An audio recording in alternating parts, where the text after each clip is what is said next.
Europe 1, j'ai choisi pour vous. J'ai choisi pour vous ce matin les choristes.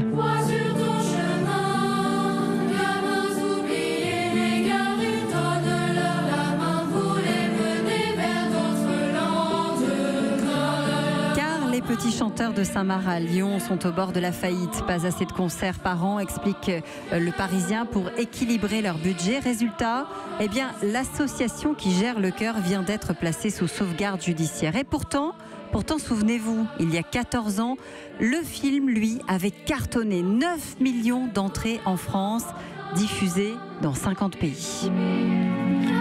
Avril, ces enfants m'inspirent.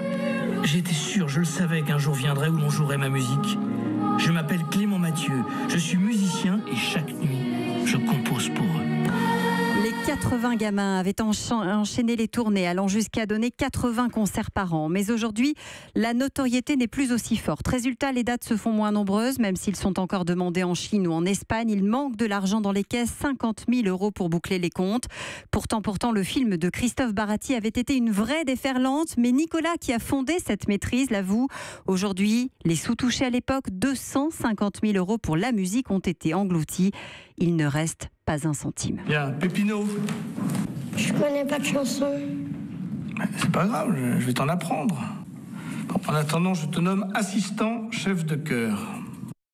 L'an dernier, pourtant, il y a eu la comédie musicale. Sur scène, d'autres enfants ont pris la place. 3 distributions différentes et près de 100 000 spectateurs. Et de nouvelles chansons, évidemment écrites pour les personnages adultes du spectacle.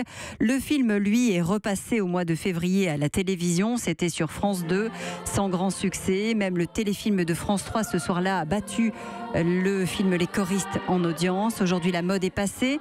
Les choristes, ces temps-ci, c'est avant tout le nom du Degas, retrouvé sur une aire d'autoroute, ce tableau volé découvert dans les bagages.